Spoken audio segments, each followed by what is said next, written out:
All right, we got the inspired part. Now let's get to work. You And live. we're now recording. And welcome back to me and Darren's sports talk show that we try to do daily.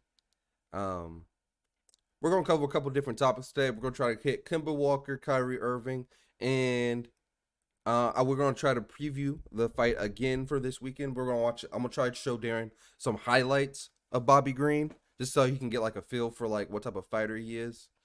But let's start with Kemba Walker. The Knicks are apparently the Knicks and Kemba Walker have apparently decided and agreed on to sit Kemba Walker for the rest of the season. Um, how does that? How do you feel about that? What is it? What is your thoughts that go through your head? Because I mean, it's not a bad idea. Kimba's an aging player. If he's going to be moved after this year, then I think this is the best situation for him, right? And for the next team that's going to get him, like try to get him the best situation, best money next year. right. So I completely understand that they just didn't have a trade partner at the beginning before the trade deadline. There are certain teams I'm surprised didn't go after him. Maybe it was just the contract. Maybe it was too much money, or maybe the team just didn't accept what was being traded back to him. But I think it's not a bad idea for Kemba, honestly. Like I said, he's an aging player. It'd be different if he was a younger guy, like the age of Zion or something. But he's been in the league for a good while, and he can still produce at a high level for a team that's going to be a contender probably next year. I agree with you. Everything you said makes sense. The real question is, how do you think this is? The Knicks are already in like the shithole. Do you think how does this affect the next season? Does it mean anything to the next season, or is it already too late for the next season, and that's why you just go ahead and make a move like this? Uh, I think when we say too late for the season, what do you mean? Like making a playoff push or making a Making a push playoff toward? push and making having possible shot at winning the East or even possible a title. They're not. They're not winning. There is no. This had no bearing on that. I had no. Sorry, New York Knicks fans, but no, I didn't see that happening at the beginning of the year. Um, Brooklyn was definitely a favorite. Milwaukee is still one of the favorites, especially in the trade.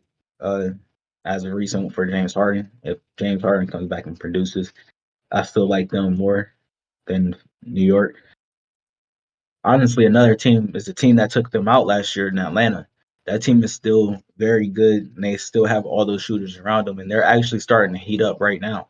Like so, it to me, it had no bearing on that. It had nothing to do with that. I don't think they're going to make the playoffs or anything like that. I just didn't see it. I think they got really hot last year, and they had a good team last year. But I think what we have to what we see is Tom Thibodeau just wears on players like you'll have a really good season, but then you're gonna have a down season because it wears on you. It just wears on you.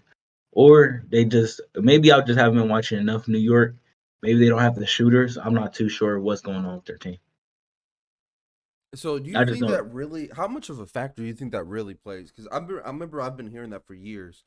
Tom Thibodeau's old school. He's going to run his players. He expects you to play hard all the time. He expects you to play 101% on defense.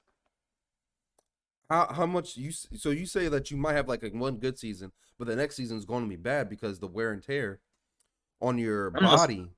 But don't you think that style, especially for older players about to hit 30, players in their 30s, that just doesn't seem smart. That seems like a young team mentality I mean, that to this is have. kind of. Isn't this a young team though? For the most part, besides Julius Randle, Derrick Rose, and Kimba, I could be wrong. But most. I mean, Well, RJ's young, Obi Obi's Toppin's young. young. They just traded Kim for Reddish Cam is still Reddish, young. Mitchell Robertson, Evan Fournier, all these dudes. Everford, yeah, I would say probably not, but Okay, yeah, all these dudes are mostly young they're young. or like I late 20s. I would still say there's I think his coaching style there's nothing too bad about it, but it's wearing. It's just wearing. But I think he's the right coach for New York as well. I think that's a good coach for them. Hmm. All right, I'm gonna transition a little bit. Hmm. You say that Tom Thibodeau is the right coach for New York. I think he's a good coach for them. Is is Julius Randle the right superstar for New York?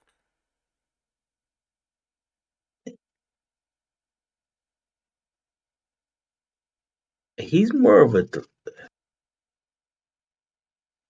you think he's I'm, I'm more of a second superstar, but he's just put in this position to be the first superstar because the way the team is built?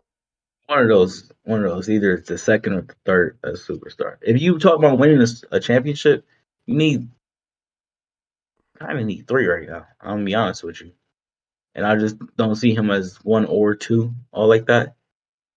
Um, yeah, I just don't. Because It's hard for me to see that. my thing that still has a bad taste in my mouth is how terrible he played in the playoffs. He went ice cold in the playoffs, and he was like honestly nowhere to be found. I I think think he he had had one good one game, good game. yeah, versus Atlanta. Yeah, and besides that, it was just like, bro, what happened to Julius Randle? And when you realize he was basically their offense and doing all their scoring for them, especially in like critical situations when like you need a bucket Mhm. and he wasn't getting that bucket, they were getting smacked, and it showed in that Atlanta game. I mean, yeah, yeah, it was bad. It was just bad, man. And I don't know who the player is that's going to be on this team. Like I said the other day, it's hard to scout basketball talent, man. It's just hard to scout it. Like maybe developing is easier than scouting. Maybe it's totally opposite around. I don't know. I have no clue, but you can't an older Derek and Kemba's not going to be there. It's just not. It's just not likely. It's not. I There's teams that have pieces that need to develop still because they're young. They're just young pieces. Obi Toppin and RJ Barrett still have to develop. And RJ has some. I think RJ had at least one really good game this year. But they got to develop. This team has to develop. How do you feel about RJ Barrett? Because I really feel like the way they promoted him and the way his career was going to turn out to be, I thought he was going to be a main ball handling type of guard, like kind of like James Harden, not the same game, but like how James Harden's a two, but he's a ball handler. He's like a main ball handler in Mm. that type of way. I've low key been low. I feel like I've been a little disappointed so far with RJ Barrett's career. I haven't. I didn't have much hype on RJ Barrett personally. I didn't think he was going to. Like I said, it's hard for me to personally scout it. So I didn't. I have a hard time seeing him with Duke and was like, oh, this is going to translate great into the. I didn't see it personally. I just didn't see it. But what I will say is he's better than what I thought he is. But better than I thought. But he might not be like a number one, number two, or he just has more time to needs more time to develop. But either way, his biggest problem right now is that he either keeps going to his left and he needs to go to his right, or something like that. Pretty much the Uh, whole team to the left goes to the Stephen left. A. was Or screaming about it. He was yeah, screaming about Julius Randle and RJ Barrett. I think he they said both. they both only go left, they don't go right, some shit like Hmm. that. Yeah, Which I understand because I never developed a left hand before when I was playing basketball. But he is right. I watched this just quick because we need to move on to our next topic. Um, I was watching this Kobe Bryant. He was doing like these little things for ESPN, and he was talking detail, about dribbling with both detail. hands. You seen it? Yeah, Yeah, he was talking detail. about dribbling with both hands, and he was saying if you decide not to dribble with one hand, you're limiting like literally half the basketball court. You're taking away a whole half of the basketball court that you could be using, and you're just limiting yourself. And it makes it really easy to guard you because everybody knows what you're about to do. Yep. But Yeah. yeah. That's for point guards. Hey, you could take one dribble like Clay and put that bitch in the bucket if you good at shooting. I'm just saying. I'm throwing that out there. All right. All right. So next topic. So apparently there's been some rumors from the who would it be? The governor of New York, possibly lifting some of the mandates from the COVID. So possibly Kyrie Irving has a chance to uh come back for Brooklyn, play some home games, and have way more of an impact on this last half of the season. What are your thoughts on that? Are you frozen? Oh, that's crazy. Darren, you're frozen. If you can hear me.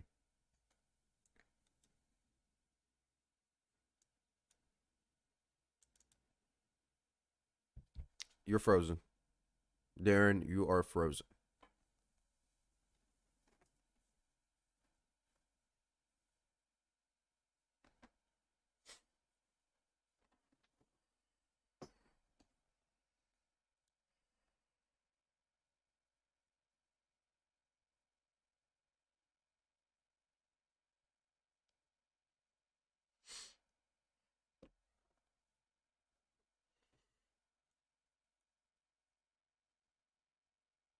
There you go. What'd you do? Because it didn't log out. You didn't log out. I'm not even sure. Am I back for sure? Yeah, yeah, you're back. You just like it just like clicked. It was pretty funny. It's like No, snap back in. it's still spinning on my side. So excuse me if I go out again. All right. But what I was saying was uh the governor of New York lifted some sanctions for the COVID mandate. So it's possible that Kyrie Irving's going to be able to come back and play some home games for the Nets and have way more of an impact on this last stretch of the season and have a big impact in the playoffs. What are your thoughts on that? I think that is exactly what the doctor ordered for Brooklyn. I think they have a lot of ball handlers now. If Kyrie does come back, you got Kyrie, you got Ben Simmons, and you have uh, Seth Curry. I think that's a lot for that team. But it's good for them. It's good for them. Uh, it doesn't really teach people the right thing. Like you can sit out the whole season and come back and probably still win a championship. But time will tell if they do win it. And he has his own beliefs. He stuck to him. I don't got no problem with that. It's not like he really broke any rules. He stuck to him. He stuck to his own rules. He was stuck to his guns, and it wasn't like it was against the rules. So I don't got no problem with it. I agree with you. I think it's gonna have a big. I think it's gonna have a big impact on this last half of the season if he is able to come back specifically for the playoffs. But what I want to touch on is something that you said there. You said something about it's not. Rephrase that for me or re-say that for me. You said something. It's not good. It's not a good look for younger players. It's no, it's not a good example in general for Set it's an not even example. just players. It's just people. If anybody, it's not a great example in the sense of you sat out half the season, if not more than half the season, and you probably will win the championship. Same thing with Ben Simmons.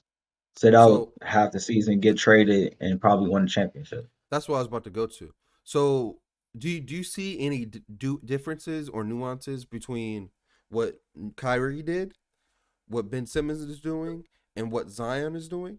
And do you think any bad influences from what Kyrie is doing, since he was the older player, is affecting how Zion slash Ben Simmons handled or is handling their situation?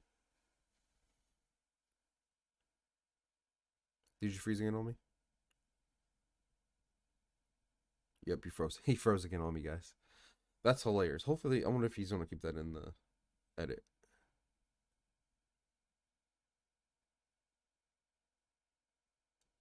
It's funny as hell because I think this nigga's talking to me because he looks like he's like thinking. I was staring at him for like 2 seconds. And I'm like, oh yeah, he's frozen.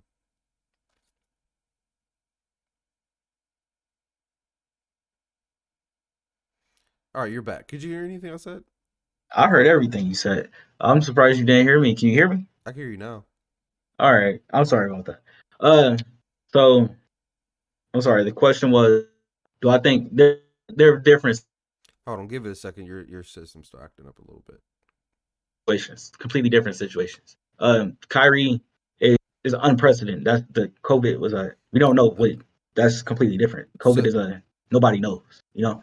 Darren, hold on. Your thing's kind of acting up, and you cut out there for a second. Okay. Go ahead. Just start over. Their situations are just different. Kyrie's situation is different. COVID is an unprecedented situation that everybody had to deal with. And whether you chose to get vaccinated or not, you actually had to make the decision. Like that's all it comes down to. You have to make a decision. And that's a real decision. And not only that, Kyrie could still play on home game or away games. He just wasn't able to play in Brooklyn or in New York in general. I have no problem with that. He just stuck to his guns, and I won't say it was for the wrong reason. It was for his reason. It was, your health is a like a important reason. I, I get it. I understand it. Um, Um, but comparing it to Ben Simmons yeah. and Zion, it's not the same. Ben Simmons didn't play good. The city turned on him, and he pouted instead of trying to get better and understanding that it was him. He wanted to leave the city and blamed it on the city. In reality, it's not what it was. It's not the city's fault. Um, Zion, I don't know if we can really put him in this in general, but he looked like I've seen a picture recently that he looked like he was in shape, but I don't know. I don't know until I see him on the court.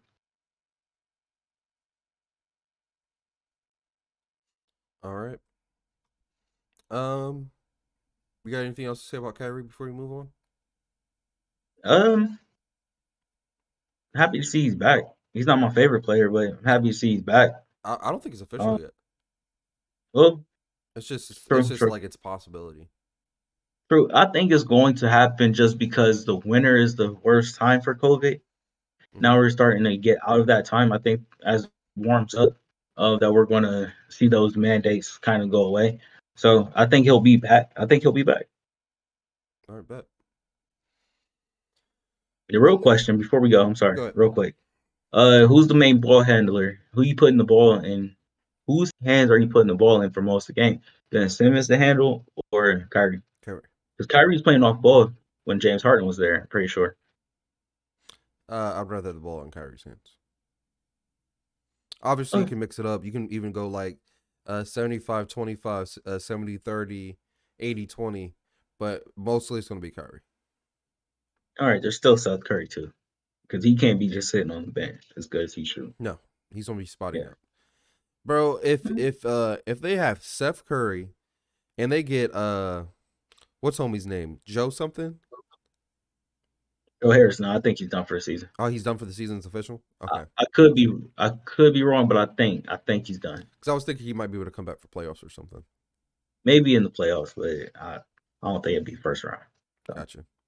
Well, that shooting, if they get both those niggas together, that shooting's gonna be impeccable. with KD and Kyrie, yeah, that's a lot. All right, so I think Tuesday, I showed Darren. I gave Darren a little quick breakdown on this weekend's fights.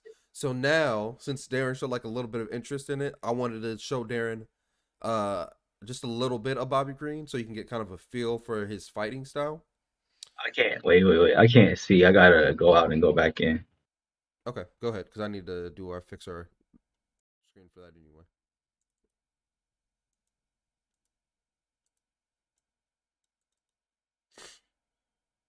Apparently, it won't let me go out and go back in. I like you text this boy.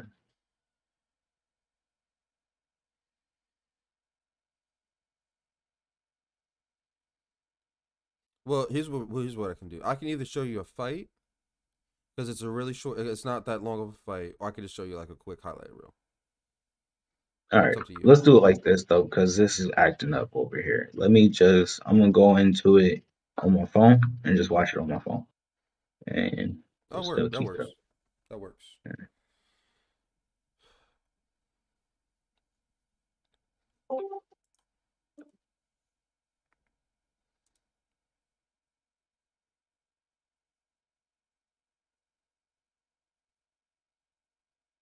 Okay.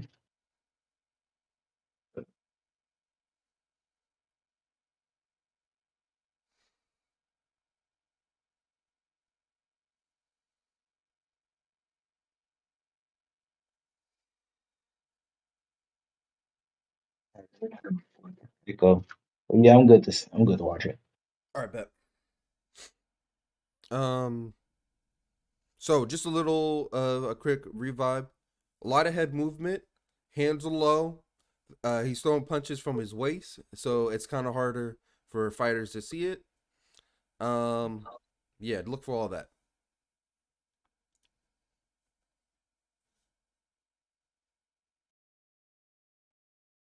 That's one hell of an entrance. I just want to say that off for it.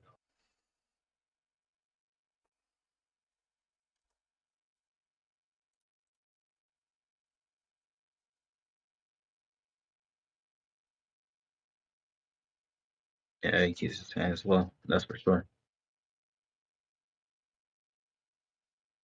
A good head movement. And I want to be honest with you. It's some of the best head movement I've seen in the UFC since I've been watching. He's definitely up there.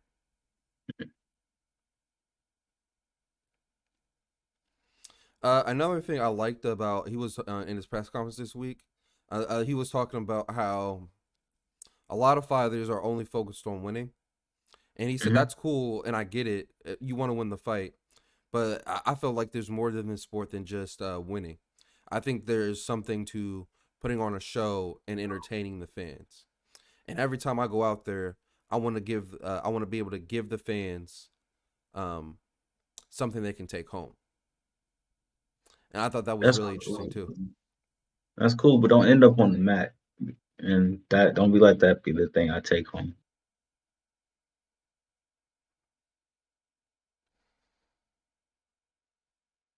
A question, yeah, I was about to say, a question is knockout power.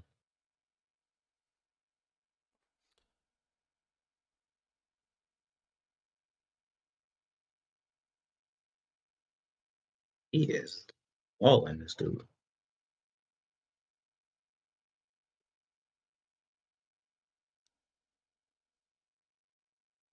That's a good combination.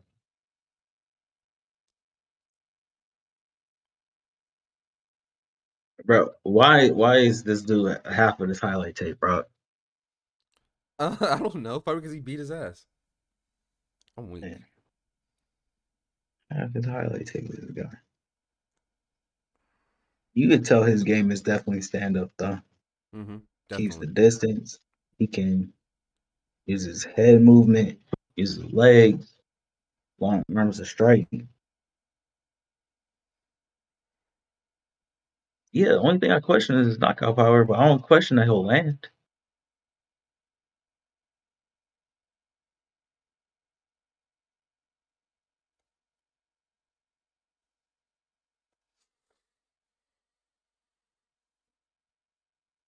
Yeah, so I think that basically gets you don't have to watch anymore. But I think that you get the gist of like the style and type of fighter he is now.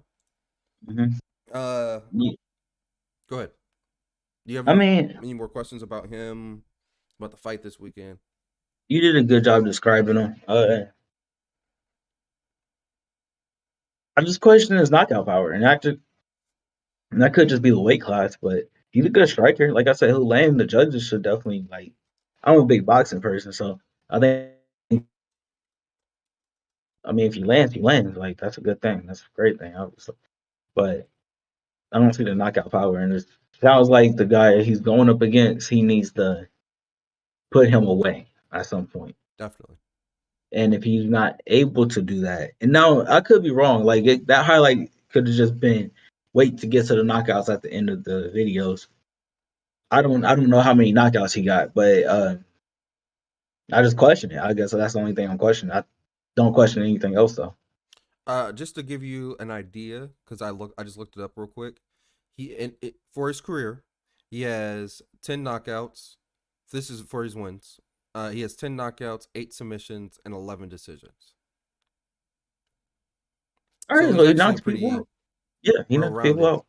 finishing wise. Yeah,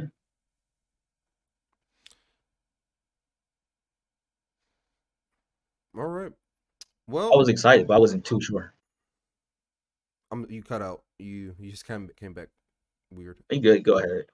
I was just gonna wrap up. No, you good. We good. All right. Thank you guys for tuning into another episode of what do we call this? I forget what we call this. A half court shot or something. Yeah, from half court. All right. Thank you guys again for tuning into our little sports talk show from half court, because that's where we pull up from. So we'll see y'all. We're gonna work on that. We're gonna get something. There's something there. There's something there. Thank y'all for kicking for staying with us through the technical issues too. Definitely. We'll check y'all guys out tomorrow, and peace. Peace, y'all stay up.